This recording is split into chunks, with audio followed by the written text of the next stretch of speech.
C'est avec un grand plaisir que je suis ici aujourd'hui pour vous parler de stratégie d'échantillonnage géoréférencé des sols. J'aime bien l'idée du sondage. Alors, ça me dit un peu qu'il y a à peu près presque une personne sur deux qui a déjà fait des échantillonnages référencés, l'autre partie non. Donc, je vais essayer de donner de l'information qui pourra toucher toutes les personnes qui sont là. Je ne recommencerai pas à vous parler de la définition de l'agriculture de précision, mais je voudrais vous parler du concept de comment je conçois la pratique de l'agriculture de précision. Avec un de mes collègues avec qui j'ai travaillé longtemps dans le début de ma carrière, M. Dr. Michel Nolin, on a déterminé que la pratique de l'agriculture de précision, la pratique de l'agriculture de précision repose sur la variabilité spatiale et temporelle des propriétés physico-chimiques et les propriétés et la variabilité aussi au niveau des rendements à l'intérieur d'une même parcelle. Pour la pratiquer, on parle de la règle des 3C. La première chose qu'on doit faire, on doit connaître, quantifier, modéliser et cartographier cette variabilité. Ensuite, on doit comprendre les causes, les processus et les impacts liés à cette variabilité et établir le bon diagnostic. Et finalement, pour terminer, si c'est possible, on doit tenter de contrôler cette variabilité-là. Il y a différentes approches pour la contrôler, comme par exemple les applications à taux variable ou la gestion localisée par zone d'aménagement. Je vous présente ici les différentes parties qu'on va voir pour ce webinaire aujourd'hui. En fait, on est dans la première étape de l'agriculture de précision, c'est-à-dire connaître la variabilité. On va se parler brièvement du positionnement avec un GPS, des types d'échantillonnage des sols. On va se parler de certains paramètres statistiques comme le coefficient de variation et le variogramme pour mieux comprendre la variabilité. La fiabilité des cartes brièvement. Je vais présenter quelques capteurs proximaux du sol et de la culture et finalement terminer avec un exemple de l'utilisation du VERIS pour faire des zones d'aménagement. Alors, connaître la variabilité des cultures et des sols, premièrement, pour ce faire, on doit géoréférencer les observations. Ceci se fait à partir des systèmes de GPS. Les GPS ont été inventés par l'armée américaine. C'était destiné à pouvoir connaître notre position partout sur la planète. C'était réservé à leur usage. Mais vers la fin des années 80 début des années 90, ils ont débrouillé les signaux envoyés par les satellites et ils ont démocratisé l'usage des GPS, ce qui fait qu'aujourd'hui, chacun peut avoir un petit GPS dans son auto ou encore dans son téléphone pour se promener. La façon dont se fait le calcul du positionnement lorsqu'on est sur la Terre, c'est ce qu'on appelle la trilatération spatiale. Pour ceux qui veulent en savoir plus sur le GPS, il y a une très belle page Wikipédia sur les GPS, le nombre de satellites qu'il y a en ligne. Alors, je ne parlerai pas de ces détails-là aujourd'hui. Mais sachez qu'il y a différents systèmes qui vont nous aider à augmenter la précision pour notre positionnement. Ça va être l'utilisation d'un système de GPS différentiel ou encore le WASP, qui est un satellite qui est positionné en orbite, qui nous envoie un système pour corriger notre position. Les systèmes différentiels, eux, utilisent les bases qui sont généralement situées tout le long du Saint-Laurent, qui nous envoient une correction par rapport à notre signal parce qu'on connaît tout le temps l'endroit de cette base qui est fixe. Pour avoir un positionnement en X et Y, latitude, longitude, ça nous prend un minimum de 4 satellites. La précision requise en agriculture de précision est entre 3 à 5 mètres pour la longitude et la latitude. C'est ce qu'on obtient généralement avec la correction avec le WASP. Et sachez par contre que la latitude est 2 fois moins précise. Donc, si vous voulez faire un modèle numérique de terrain précis, vous devriez utiliser d'autres approches ou encore un système de positionnement RTK qu'on dit centimétrique, c'est-à-dire que la position en X et Y est précise au centimètre et l'erreur sur l'altitude sera d'environ 1 à 2 cm.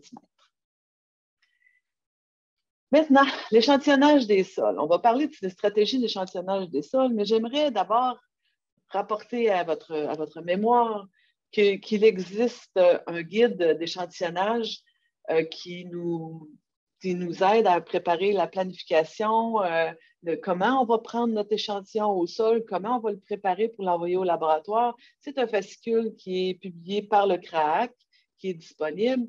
Et les stratégies d'échantillonnage ne seront pas, mais il faut vraiment s'occuper de bien faire la prise d'échantillonnage, de l'homogénéisation pour obtenir des résultats valables. Donc, il faut toujours prendre en considération les différentes étapes, c'est-à-dire échantillonner quand c'est le bon temps, échantillonner de la bonne façon. Et si jamais on n'est pas capable d'échantillonner au moment le plus opportun, bien, si on veut comparer nos résultats, échantillonner toujours à la même période. Alors, la première stratégie, c'est la stratégie d'échantillonnage en agriculture classique.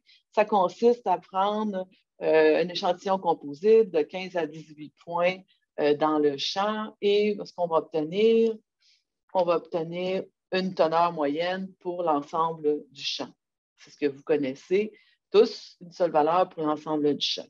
Il y a une façon de raffiner un peu cet échantillonnage-là, c'est-à-dire de stratifier notre échantillonnage basé sur, par exemple, dans l'exemple qui est ici, des changements au niveau de la texture de surface. On passe d'un argile à un loam argileux à un loam sableux. Dans chacune de ces zones-là, je peux faire un échantillonnage classique en zigzag. À ce moment, j'aurai 3 échantillons de sol. Je pourrai obtenir une carte et faire des applications pour chacune de ces zones. Donc, j'ai une valeur d'application par zone et les zones peuvent être basées sur le type de sol, la texture, le drainage, la topographie ou d'autres propriétés. Maintenant, on arrive aux stratégies d'échantillonnage qui sont plus liées à l'agriculture de précision. Une qui est encore utilisée, c'est la stratégie d'échantillonnage en cellules. Vous décidez de la dimension de la cellule. Il n'y a pas de restriction. Généralement, les cellules peuvent être de l'ordre d'un acre à 1 hectare. Et dans chacune des cellules, vous allez prendre un échantillon composite de 8 à 10 échantillons et vous allez obtenir une carte par cellule.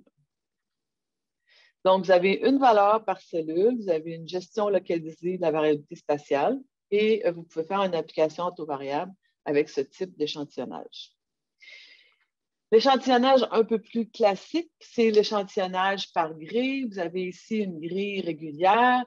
En quoi ça consiste? En fait, ça consiste à passer des transects imaginaires dans le champ et à la croisée de 2 transects, on a un point d'échantillonnage. Chacun des points d'échantillonnage sont géoréférencés et autour du point, on va prendre 6 à 8 carottes de sol qu'on va mélanger et on va pouvoir envoyer tous ces échantillons de sol au laboratoire afin d'obtenir une carte d'application à taux variable. On va interpoler les valeurs entre les points d'échantillonnage où on n'a pas de valeur. C'est ce qui nous donne, c'est ce que fait l'interpolation. En résumé, on a une carte qui est générée par interpolation spatiale. Ça peut être le crigeage, on peut utiliser la distance inverse ou encore le spline. Ça nous permet une gestion continue de la variabilité spatiale. Et je le répète, chaque point est géoréférencé. Il existe aussi un autre type d'échantillonnage. En fait, il y a plusieurs types de grilles d'échantillonnage. La grille régulière que je viens de vous présenter. La grille en quinconce qui nous permet d'économiser, de diminuer un peu le nombre de points utilisés. Vous avez aussi les grilles aléatoires stratifiées. Donc, on ne suit pas nécessairement toujours le transect, on déplace un peu les points. Ça évite le biais qui pourrait être dû à une application ou à une bande, etc. Et aussi, vous avez l'échantillonnage, la grille plus rectangulaire qui est plus adaptée pour les champs longs et étroits. Et on a aussi une stratégie d'échantillonnage qui peut être dirigée en agriculture de précision, qui nous permet un peu de réduire le nombre de points. En fait, si on reprend la stratification qui était présentée dans un des exemples précédents, où on a une variation au niveau des textures du sol, on passe de l'argile au loam argileux au loam sableux, bien, il est possible de faire des points d'échantillon dans chacune de ces zones, de le géoréférencer, et par la suite, On va pouvoir aussi obtenir une carte d'application à taux variable qui va être une carte qui sera interpolée. Ça nous permet la gestion continue de la variabilité spatiale et les ondes sont basées sur un a priori des connaissances au niveau de la variabilité du sol. Si je résume chacun des types d'échantillonnage que je vous ai présentés, l'échantillonnage standard, bien, vous avez peu d'échantillons. En fait, vous avez un échantillon, une valeur moyenne. Vous ne capturez pas la variabilité spatiale, mais vous n'avez pas besoin de GPS. Vous n'avez pas non plus besoin de système d'information géographique. Ça prend peu de temps, c'est pas cher. L'autre échantillonnage en fait aussi, c'est applicable, mais peut-être pas sur de très grandes surfaces. Ensuite, vous avez l'échantillonnage par zone dans lequel vous pouvez vous augmenter le nombre d'échantillons légèrement. Ça permet de capturer la variabilité avec un nombre réduit d'échantillons. Par contre, il faut être sûr des zones qu'on a déterminées, que ces zones sont vraiment des facteurs qui sont déterminants pour le rendement, sinon on pourrait biaiser notre échantillonnage. L'échantillonnage par cellule a l'avantage d'avoir peu de biais, moins de biais que les méthodes standards. On n'a aucune restriction de la taille des cellules. On obtient une variabilité moyenne sur la surface de la cellule et une représentation en damier.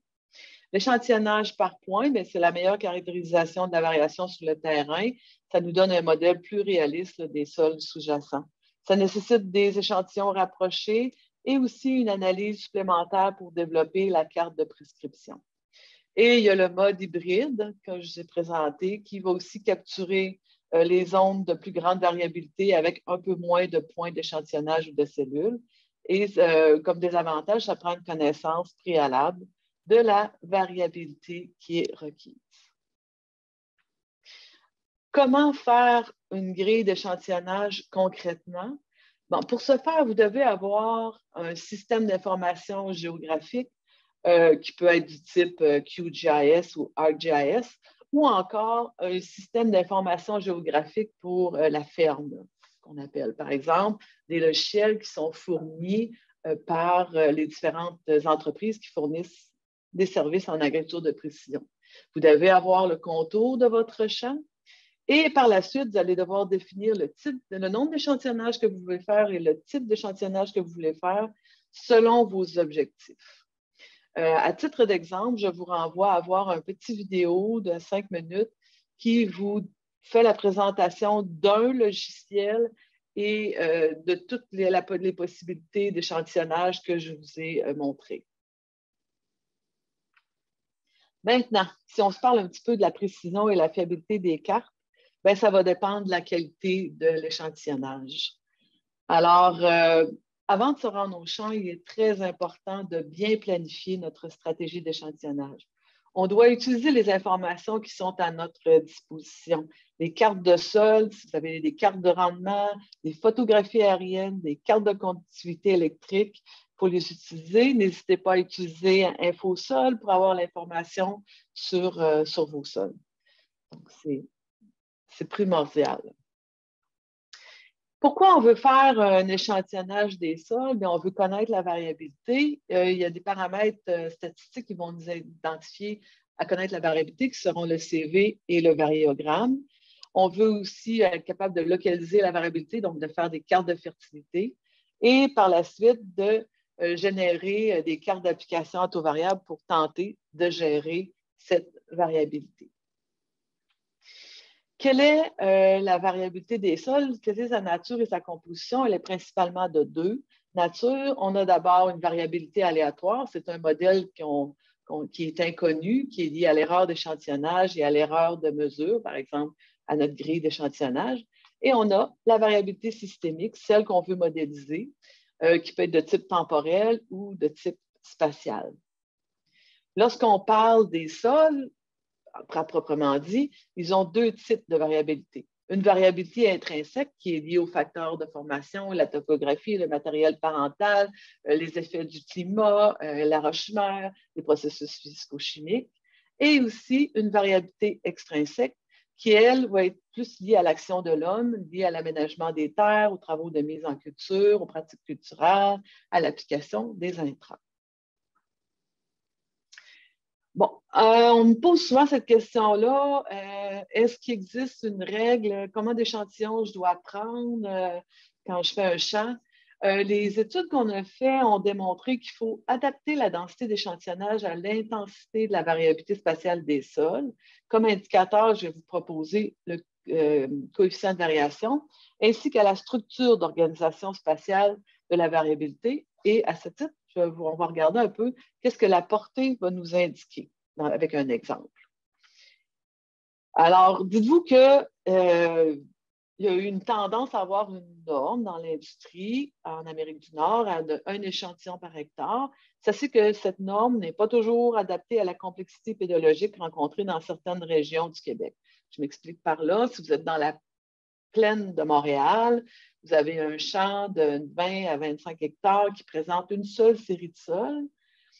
Probablement qu'un échantillon à l'hectare va vous renseigner sur la variabilité dans votre champ. Si par contre, vous êtes dans la région de la Beauce, que vous avez une topographie importante dans votre champ et que vous trouvez 3 à 4 séries de sols, il est possible que la stratégie d'un échantillon à l'hectare ne soit pas la stratégie idéale. Regardons un petit peu qu'est-ce que le CV va nous indiquer. Le CV, c'est très facile à calculer. Hein? On utilise l'écart type divisé par la moyenne et on le représente en pourcentage. Lorsqu'on a une propriété de sol qui a été échantillonnée. Plus le CV est élevé, plus la variabilité est grande et plus le nombre d'échantillons pour bien la représenter cette moyenne-là, sera élevé. Je vous présente ici quelques exemples. En fait, des classes d'intensité de variabilité qu'on vous suggère. Lorsque le CV d'une propriété est inférieur à 15 on parlera d'une intensité faible, 15 à 35 modérée, de 35 à 50 d'une variabilité élevée, de 50 à 100 très élevée, et plus grand de 100, une intensité de la variabilité excessivement élevée. Pour cette même propriété, si on calcule le nombre d'échantillons requis pour bien représenter une moyenne avec une erreur de 10 bien, avec une propriété qui aurait un CV inférieur à 15, on aurait besoin de 7 échantillons. Pour un CV qui varierait entre 15 et 35, on aurait besoin entre 7 et 38 échantillons. Et ainsi de suite. Si on va entre un CV de 50 à 100, on aurait besoin de 78 à 310 échantillons. Donc, on voit donc que le CV va influencer la stratégie d'échantillonnage. Par contre, le CV ne nous renseigne pas sur la dépendance spatiale. Ça peut être une bonne indication, mais il va falloir aller vérifier certains paramètres pour la dépendance spatiale. Je vous réfère à l'article qui est ici, si vous voulez vérifier les calculs, vous amuser à faire les calculs. C'est très bien décrit dans l'article de Canadian Journal of Soil Science qui porte sur la variabilité des sols et des stratégies d'échantillonnage dans les études pédologiques détaillées de la plaine de Montréal. Je suis sûre que ça va en intéresser plusieurs d'entre vous. Ici, on vous rappelle que le CV a un impact direct sur la trajectoire d'échantillonnage et on vous montre le calcul qui peut être fait, mais je vais vous référer à l'article pour plus de détails. Maintenant, on va se parler de comment connaître la structure d'organisation, la variabilité spatiale des sols. Pour ce faire, on utilise des outils de géostatistique. Le premier outil, c'est le variogramme. Qu'est-ce que nous indique un variogramme? En fait, on a sur l'axe ici la distance entre les échantillons et ici, on a la semi-variance qui est calculée. Généralement, on est à même de penser que plus des deux échantillons sont près l'un des autres, plus ils présentent une influence les unes sur les autres. Alors, c'est les informations qu'on a dans le semi-variogramme. Ici, on a la variance aléatoire. Dans un semi-variogramme, on aimerait que la variance aléatoire soit la plus petite possible. Ce qu'on modélise, ce qui nous intéresse, c'est la variance structurée. C'est la portion ici où le semi-variogramme monte. Lorsqu'on atteint le palier, Les échantillons, à partir de cette distance où on a atteint le palier, ce qu'on appelle la portée, à partir de là, les échantillons entre eux ne s'influencent plus l'un l'autre, ne présentent plus de dépendance spatiale. Ceux qui ont un peu plus d'intérêt sur le semi-variogramme, je vous réfère à aller voir le petit vidéo ici. Semi-variogram Explain sur YouTube, c'est vraiment très bien fait et ça va vous représenter un peu ce que je vous ai présenté brièvement ici, dans le temps que j'ai. Maintenant, je vous ai parlé de la variance structurée, de la variance aléatoire et de la portée. Il y a des indicateurs de fiabilité que j'utilise pour savoir si la propriété que j'ai mesurée est intéressante pour faire de l'agriculture de précision. J'aime bien le ratio de la variance structurée sur la variance totale, c'est-à-dire la variance structurée plus la variance aléatoire. Plus le ratio est près d'1, plus la propriété mesurée présente une dépendance spatiale élevée. Je vais vous donner quelques exemples avec des semi-variogrammes qu'on a obtenus dans différentes expérimentations au fil du temps. Ici, vous avez C plus C0 plus C qui est égal à 0. C'est donc dire que je n'ai aucune structure spatiale. En fait, j'ai mesuré, c'est que du bruit ici. Bon, c'est une expérimentation qui a été faite avec des membranes échangeuses anioniques sur lesquelles on mesurait les nitrates qu'on a mesurés au début de la saison. On a répété un peu plus tard vers le stade catasifeuille dans un champ de maïs. Et à ce moment-ci, on a été capable de détecter une faible structure spatiale avec un C sur C0 plus C de 14 %.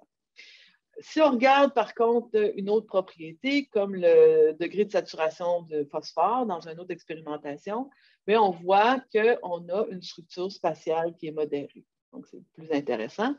Et si on regarde cette fois-ci la conductivité électrique apparente mesurée avec un VERIS 3100, alors c'est une propriété qui est mesurée en continu. On se trouve à avoir beaucoup d'informations et beaucoup de points d'échantillonnage. Et on voit qu'on a une forte structure spatiale avec un C sur C0 plus C de 0,95. Voilà pour quelques exemples de semi-variogrammes.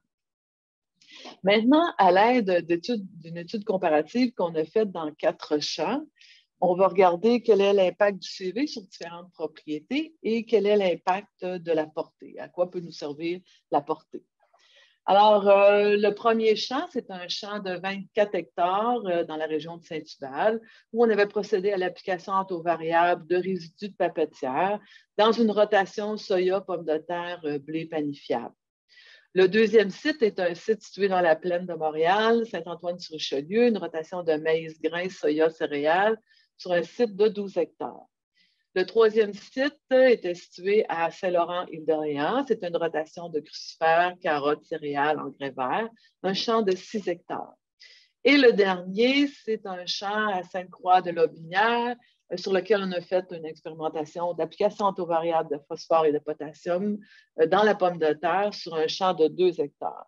Donc, mes exemples de 1 à 4, on décroît les surfaces qui ont été utilisées. 24 hectares, 12 hectares, 6 et 2. Si on va un peu plus dans le détail pour chacun de ces champs, et voici le champ utilisé à Saint-Hubal. On avait une carte pédologique très détaillée. On voit, on a 2 séries de sols, la série Ivry et la série Bevin, qui présentent principalement des différences au niveau du drainage et du taux de matière organique. On a utilisé une grille de 45 mètres par 45 mètres pour faire l'échantillonnage dans le 24 hectares présenté ici. Si on regarde le champ qui était situé à Saint-Antoine-sur-Richelieu, on a identifié 3 séries de sols qui sont tous des glésols de la série du contour du jour Providence. On a utilisé une grille d'échantillonnage de 30 mètres par 30 mètres. Le champ situé à l'île d'Orléans, on avait une caténa qui est constituée de la série Orléans, la fleur dauphine. On a un podzol, un brunisol, un glissol. On a utilisé sur 6 hectares une grille de 30 mètres par 30 mètres. Et finalement, le petit champ de 2 hectares, où on a utilisé une grille de 15 mètres par 15 mètres et on a identifié 4 séries de sols sur 2 hectares. Si on se fait un tableau récapitulatif des trois champs, on a des superficies, de la superficie la plus élevée vers la superficie la plus faible, le nombre de séries de sol le plus faible vers les séries de sol les plus élevées, et aussi au niveau de la taxonomie. Hein. Dans le premier champ, on a 2 séries, mais on a juste des podzoles. Dans le deuxième champ, on a 3 séries, des gléisols. Et dans les champs 3 et 4, on a des gléisols, brunussols, podzoles et des superficies qui sont plus petites. Si on veut faire une genre de classification au niveau de la pédodiversité de ces champs expérimentaux-là, bien, dans le premier champ, on a une pédodiversité qui est faible à modérée. Dans le champ numéro 2, on parlera de modéré. Dans le champ numéro 3, une pédodiversité élevée. Et dans le champ numéro 4, une pédodiversité très élevée. Maintenant, quel est l'impact de cette pédodiversité et de la grandeur des champs sur différents paramètres et propriétés de sol mesurés? C'est ce qu'on va regarder ensemble. Alors, on va recommencer par regarder le CV pour chacune des propriétés et chacun des sols. Alors, si vous prenez le champ 1, vous avez les propriétés et le CV qui est présenté ici en jaune, champ 2 en gris, etc. Et j'ai mis ici les classes qu'on vous a proposées, moins de 15% faible, 15 à 35 modéré, 35 à 50 élevé, à très élevé. On va régler tout de suite le cas du pH. Lorsqu'on regarde ici le pH, on dit « Ah oui, mon CV est très faible dans ce cas-là ». Mais perdez jamais d'idée que le CV pour le pH n'est pas très bien. Ce n'est pas le paramètre qu'on doit, on ne doit pas interpréter le paramètre de la même façon, puisque les données de pH sont déjà des données logarithmiques. Donc, un petit changement de 2 à 3 unités dans le pH fait une grande différence. Donc, tout de suite en partant, CV, attention pour l'interprétation du pH. Maintenant, on a des propriétés qu'on pourrait parler ici un peu plus intrinsèques, comme l'argile et la matière organique. Ce sont des propriétés qui, généralement, peuvent être plus stables. On le voit ici, on a un CV qui est surtout modéré, pardon. Et lorsqu'on arrive aux propriétés comme le phosphore et le potassium, il y a une partie qui est dans la formation des sols, mais il y a aussi une partie qui est liée à l'aménagement des terres. Et c'est dans ces propriétés-là que généralement on trouve la plus grande variabilité. Comme par exemple, dans le champ numéro 4, au niveau du phosphore, bien, on a une intensité de la variabilité qui était très élevée pour le phosphore. Maintenant, si on regarde encore ces mêmes champs-là, mais la portée. Je vous rappelle ce que indique la portée. C'était la distance à partir de laquelle mes échantillons n'avaient plus d'influence les uns sur les autres pour l'interpolation. Alors, si on regarde, en fait, il existe une règle du pouce, il y en existe plusieurs, mais aujourd'hui, on va parler seulement de celle-là, que la portée divisée par 2 devrait être, la grille d'échantillonnage qu'on va choisir devrait être plus faible que la portée divisée par 2. Alors, si on prend notre champ numéro 1 et notre champ numéro 2 et qu'on regarde les plus petites portées qui ont été évaluées pour ces deux champs-là, on voit que pour notre champ numéro 1 qui avait une pédodiversité faible et notre champ numéro 2, les grilles d'échantillonnage qui ont été choisies nous permettent de faire une bonne qui va nous permettre d'aller bien mesurer l'intensité et la dépendance spatiale de la majorité des propriétés qui sont là. Lorsqu'on prend les champs 3 et 4, qui étaient pédodiversité plus élevée à très élevée, et qu'on regarde les portées les plus faibles, bien, on se rend compte que pour certaines propriétés, comme par exemple pour le champ numéro 4, même si on a pris une grille de 15 mètres par 15 mètres, bien, on est un peu limite là, pour être capable de bien d'obtenir des cartes fiables avec l'échantillonnage qu'on a fait dans ce cas-ci pour, par exemple, faire des cartes de prescription ou illustrer la variabilité au niveau du potassium dans ce champ. Donc, c'est un peu le message que je voulais vous laisser. Vous pouvez utiliser la portée si vous utilisez un semi-diagramme pour déterminer si vous avez pris une bonne grille d'échantillonnage. Vous êtes en mesure aussi d'évaluer la proportion de variance structurée versus la variance aléatoire. Et le CV est un indicateur de l'intensité de la variabilité et du nombre d'échantillons que vous aurez besoin pour bien représenter la moyenne. Ça m'amène à vous parler un petit peu de télédétection et de télédétection rapprochée très brièvement.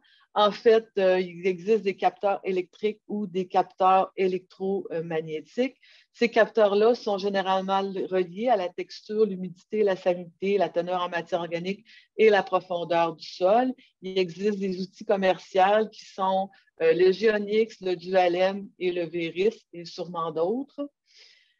Vous avez aussi des capteurs optiques ou radiométriques. Ici existe, je vous présente ici le multiplex, qui est un capteur optique qui va nous permettre d'identifier des états de stress pour les plantes, ou aussi il va être utile pour déterminer les types de sol ou encore la teneur en matière organique.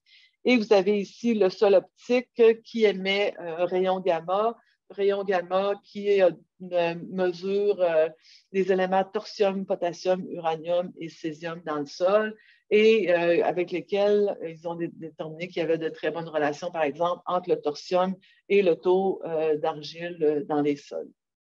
Ce sont tous des outils qui nous permettent de faire des mesures en continu sur les sols.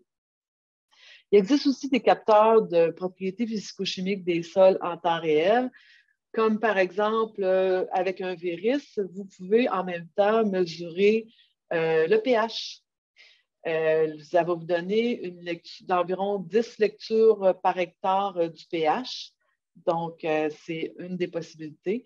Sur le Veris aussi, vous pouvez aussi ajouter une mesure de réflectance qui va vous permettre d'avoir des indices au niveau des changements de la matière organique dans votre sol. Et il existe aussi des capteurs de résistance magnétique qui pourraient vous indiquer les endroits où il y a de la compaction. Maintenant, la conductivité électrique apparente, à quoi elle peut nous servir? Elle peut nous servir à l'utilisation pour délimiter les zones d'aménagement. On peut l'utiliser pour faire les zones d'aménagement ou encore pour guider l'échantillonnage intensif des sols. Qu'est-ce qu'une zone d'aménagement? C'est une zone, une forme de sol qui peut être utilisée pour améliorer la prise de décision pour la gestion des propriétés des sols et des cultures, incluant la fertilité des sols, l'eau disponible à la plante ou le rendement des cultures. Ça nous permet de capturer une partie de la variabilité spatiale et ça va aussi permettre de réduire le nombre d'échantillons de sol à prélever. Lorsqu'on regarde un champ comme ça, si c'est un champ de pommes de terre, il nous semble bien uniforme. Lorsqu'on regarde le rendement d'une zone à l'autre, on peut se rendre compte qu'il peut y avoir des différences autour de 10 tonnes à l'hectare entre les deux zones. C'est un peu ce qui est arrivé lorsqu'on a travaillé sur le champ. Le producteur est venu nous voir, il me dit « Regarde ma carte de rendement, moi je voudrais qu'elle soit toute rose et mauve. Est-ce que tu peux m'aider, Tina, à faire ça? » Alors, on s'est mis à se poser des questions, comment on pouvait aider et comprendre pour faire ça. On a dit, essayons de faire des zones d'aménagement pour bien comprendre ce qui se passe. Un début de l'agriculture de précision, c'est de définir des patrons de variation des rendements dans le but de développer des zones d'aménagement efficaces. Donc, on a utilisé les cartes de rendement et la mesure de la conductivité électrique apparente des sols pour faire des zones d'aménagement. Mais de façon plus générale, vous pouvez utiliser pour faire des zones d'aménagement tout ce qui est présenté sur cette diapositive-là. Les cartes pédologiques très détaillées. L'information du découpage des sols dans InfoSol peut être utilisée. L'échantillonnage des sols, bien sûr, peut être utilisé. Des cartes de rendement, surtout des cartes de rendement pluriannuelles, parce que les cartes de rendement, ça peut varier selon qu'on a une année sèche, une année humide, une année normale. Donc, il faut avoir un petit peu plus qu'une année de rendement. Les images satellitaires aériennes et aussi des différents capteurs de conductivité électrique, et on pourrait ajouter ça, le Geonyx, le multiplex, etc. Donc, je vous parle principalement de la conductivité électrique des sols parce que c'est celle que j'ai utilisée le plus souvent tout au long de ma carrière. Et la littérature abonde de ses relations avec les différentes propriétés des sols, la salinité, le rendement, la teneur en eau, les cartes de sol, la texture, la matière organique, l'élévation, pH. Bon, on ne lira pas tous. Dans le cas qui m'intéressait là, c'était un champ de pommes de terre sur lequel on voulait aussi essayer de jouer avec l'azote.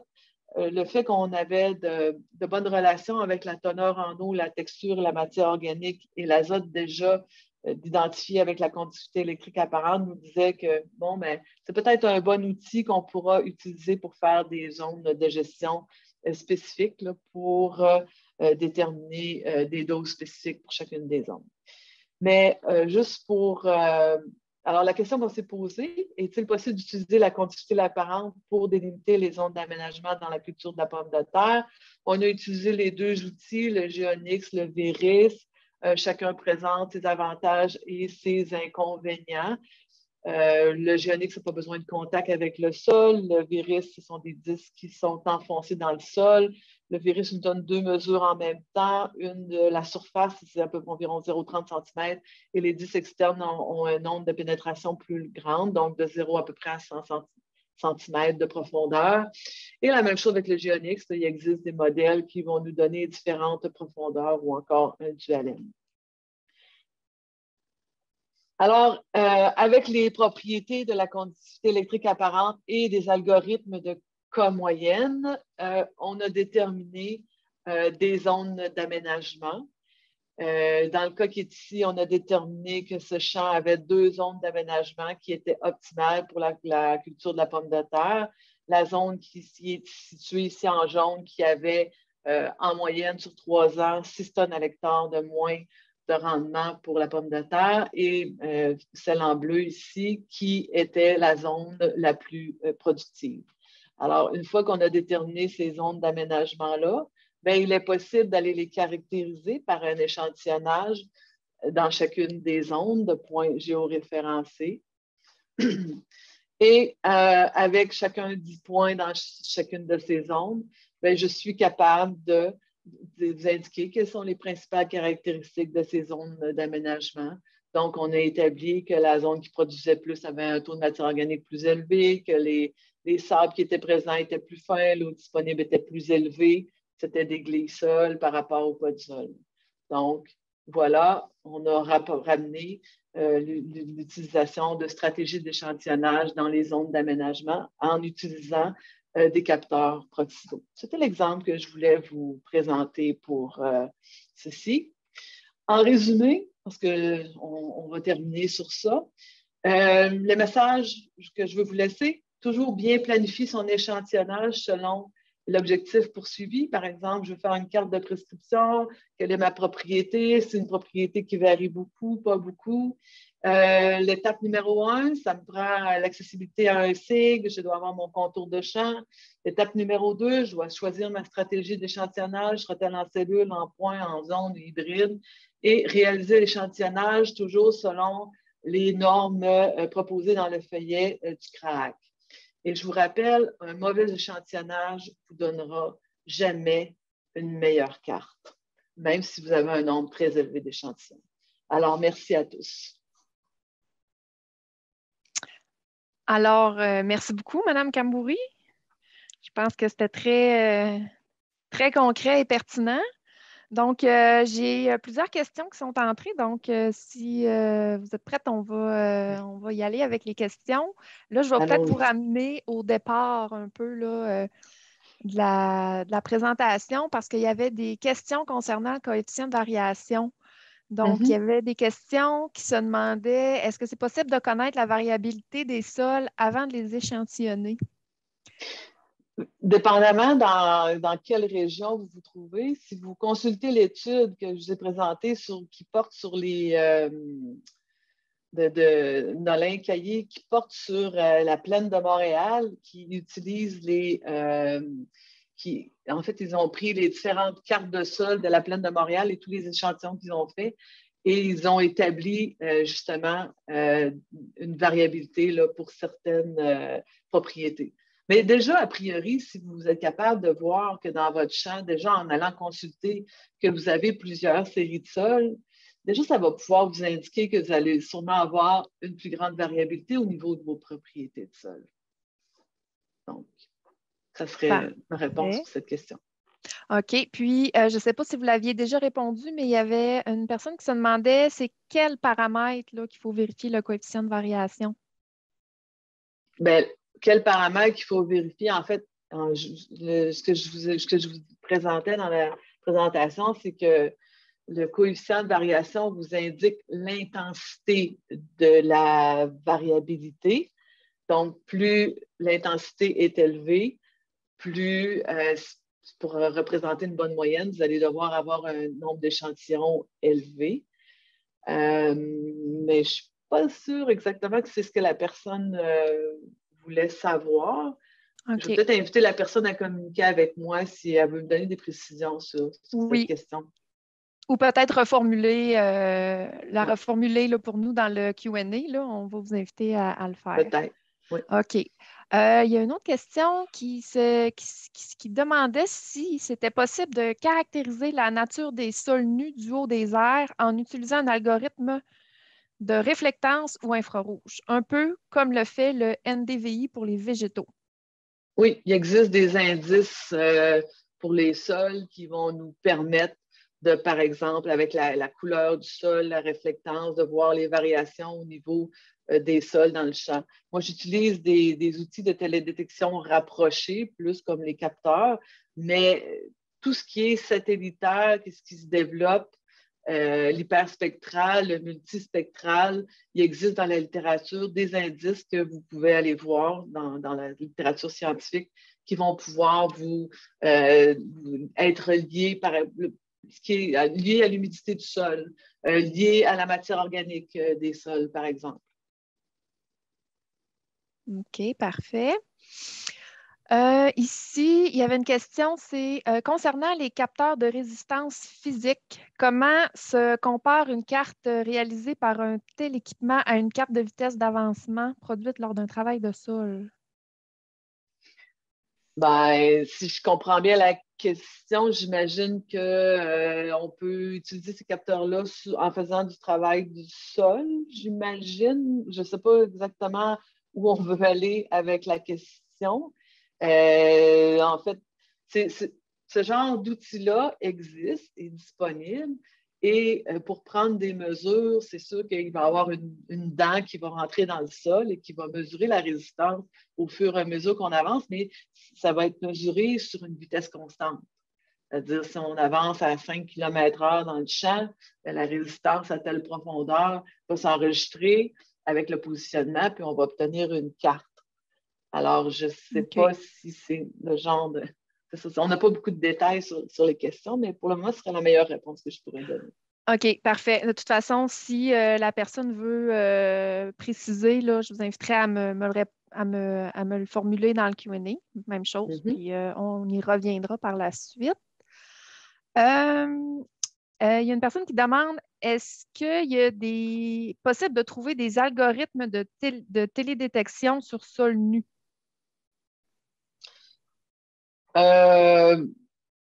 Je dirais que ça existe, là, mais ce n'est pas quelque chose que moi, j'utilise dans ma pratique, parce que j'ai dit j'utilise plutôt la télédétection rapprochée. C'est ça, je pourrais pas, mais il existe certainement des algorithmes, parce qu'il en existe pour l'humidité du sol sur les sols nus, par exemple, en utilisant des données provenant de RadarSat. Il y a d'autres qui vont nous donner des réflectances qui vont être liées. Les principaux facteurs qui sont liés avec les sols, ça va beaucoup tourner autour de l'humidité du sol, la texture du sol et la matière organique. C'est les principales caractéristiques, paramètres qui peuvent être le mieux caractérisés avec les satellites ou les informations qui proviennent. Parfait. On va rester dans les paramètres du sol. Il y a une personne qui demande, est-ce que la conductivité du sol, c'est un incontournable? Bien, c'est un incontournable. En fait, avec certains doctorants, on travaille plus avec les données satellitaires et on les compare avec notre notre mesure de conductivité électrique. Mon espoir, c'est qu'on arrive vraiment à obtenir les mêmes informations avec la même rapidité que le genre d'outils qu'on utilise terrain avec des informations satellitaires. Mais pour le moment, je n'ai pas de preuves tangibles que c'est déjà prêt à l'utilisation pour les conseillers, disons. Tandis que le virus est très facile à utiliser.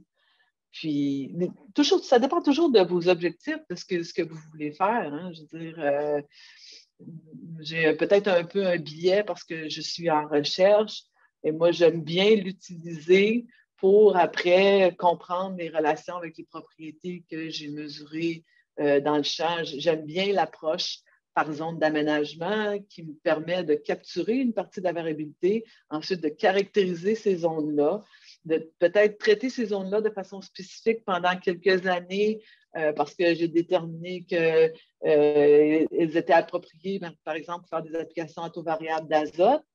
Et par la suite, j'espère qu'on va être capable de même varier les applications à taux variable dans ces zones d'aménagement.